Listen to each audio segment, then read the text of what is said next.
सबसे पहली बड़ी खबर कि भारत की जानिब से पाकिस्तान पर अब तक की सबसे बड़ी स्ट्राइक की गई है और एक बहुत बड़ी साजिश, भारत की साजिश पकड़ी गई है। इतिहास में वही देश आगे निकलता है जो शोर से दूर रहकर सबसे खतरनाक काम कर जाता है, और ठीक ऐसा ही भारत ने इस वक्त कर दिखाया। मेरे पाकिस्तानियों, हमें ये बातें अभी संजीदा नहीं लग रही, लेकिन इन सारी चीजों का बहुत बड़ा असर होने जा रहा है पूरी दुनिया पे और खास तौर पे पाकिस्तान पे। हाल ही में पोखरण रेंज में भारत ने दुनिया का पहला 155 mm ramjet powered artillery shell का सफल परीक्षण कर दिखाया। और ध्यान दीजिए, ये सिर्फ भारत का नहीं बल्कि पूरी दुनिया का पहला ऑपरेशनल लेवल टेस्ट था।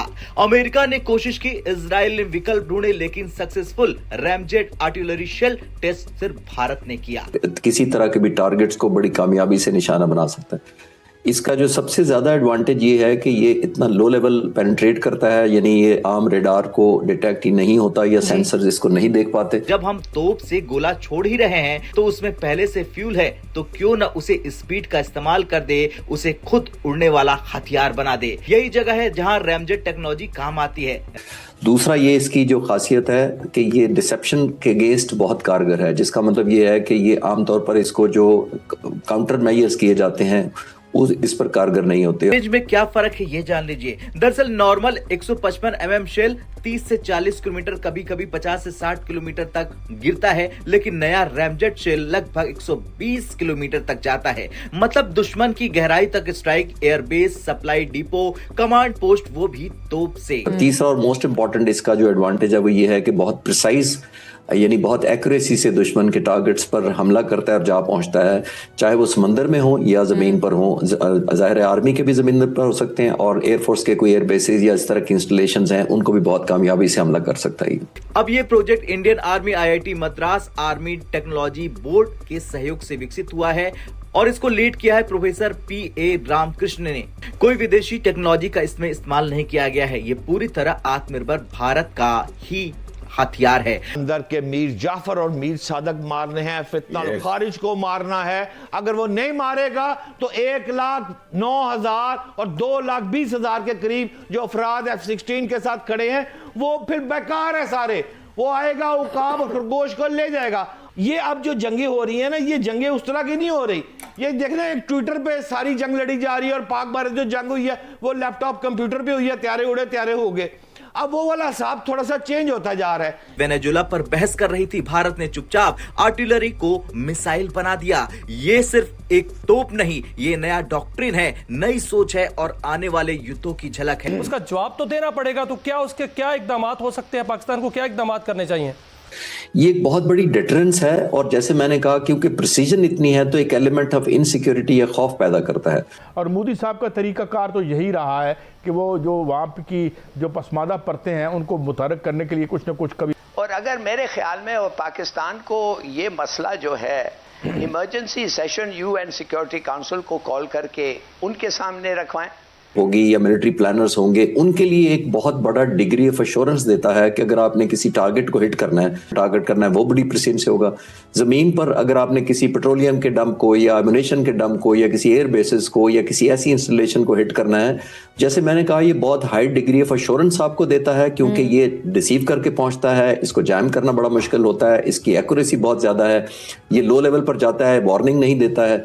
तो ये सारी की सारी इसको बहुत पोटेंट और बहुत ही काबिल और बहुत लीथल एक वेपन बनाते हैं, और जिसके लिए ना सिर्फ आप एक दुश्मन को खौफजदा करते हैं अपने टारगेट्स रीच दिखाकर कि हम इतनी दूर तक आपको पेनिट्रेट कर सकते हैं, और एक डिग्री ऑफ एश्योरेंस आपको अगली प्लानिंग में बड़ी मदद देती है कि जब आप एक वेपन को लॉन्च करते हैं, जब आपको ये पता हो कि इसकी बड़ी हाई किल प्रोबेबिलिटी है और बहुत हाई एक्यूरेसी है, तो फिर आपकी प्लानिंग में फर्दर जो आपके ऑल्टरनेट्स होते हैं, ऑप्शन होती हैं, बीफ अप करना होता है। कहने का ये कंक्लूजन मैं ये करके कह सकता हूं कि ऐसे वेपन जो होते हैं वो आपकी वॉर की आउटकम में बड़ी हेल्प करते हैं। कुल आगाह है, इनको पता है, they are well versed in strategy and in geopolitics. उनको पता है कहां से थ्रेट आ रही है, कैसे डील करना है। आप देख नहीं रहे हैं, ये पहली दफा किस तरीके के साथ इन सब का स्टॉक बढ़ गया है। क्या सिग्नल भेजा उन्होंने दुनिया में और इससे क्या असरात पड़ेंगे हमारे खित्ते पे इस वाक़े के जिसने दुनिया को हिला दिया। थर्डली, वो बता रहे हैं कि जी मैं जंगें तो नहीं चाहता, पीस चाहता हूं, बट जो मेरा इंस्ट्रूमेंट ऑफ पॉलिसी, जो मेरा मिलिट्री एप्लीकेशन है, that will remain one of very important instrument of my policy. Bharat आज तक कह रहा है ये ट्रेलर था, बाकी मूवी आगे आपने देखना है। उनका वजीर आजम कह रहा है पाकिस्तान के नौजवानों को कि रोटी खाओ वरना मेरा गोली खाओ, और हमारा सिंतास मुआहिदा तोड़ने का ना सिर्फ उन्होंने धमकी की है, उनका वजीर ने कल भी कहा कि इसको हम बहाल नहीं करेंगे। किलना पाकिस्तान के लोगों के लिए खास तौर पे ये अहम बात है कि इस बात पर तवज्जो करना शुरू करें कि दुनिया का पूरा निज़ाम बदल रहा है। वो दौर ख़त्म हो रहा है जब अक़वाम मुत्तहिदा, सलामती कौंसिल, बैनुल अक़वामी कानून, इदारों की तरफ रुजू करना, ये सब होता था। अमेरिकी सदर ट्रंप साहब जो हैं, एक तो उन्होंने मौक़िफ़ ये जो उनकी बात होती थी, जो बयानात वो देते थे, जो उन्होंने अपना एक इमेज आके दुनिया को दिखाया कि जी वो जंगें रोकना चाहते हैं, वो एंटाई वॉर हैं, वो जंगों के हक में नहीं है। तो अभी जो वेनेजुएला में हुआ है, अब्दुल्ला भाई, क्या समझ आती है? तो फिर ये सिलसिला कहाँ रुकेगा? कल को नरेंद्र मोदी जो है वो नेपाल के अंदर अपनी मर्जी के जो है वो काम करेगा, श्रीलंका में घुसेगा, किसी और मुल्क में घुसेगा, या आपको याद है कि अभी वो बांग्लादेश को भी ये कह चुके हैं कि हम गजा बना देंगे। फिर इसी तरीके से जो है रूस जो है वो क्या कल को जो है ज़ेलेंस्की को ले जाए या किसी और मुल्क में जाके जो है वो इस किस्म का काम करे, पोलैंड में या कहीं और। तो फिर कल को चाइना भी ये काम कर सकता है कि वो ताइवान पे जाए और ताइवान से उनका सदर पकड़ के उठा के ले आए। तो मकसद यहाँ कहने का ये है कि आखिर ये चीजें कब रुकेंगी।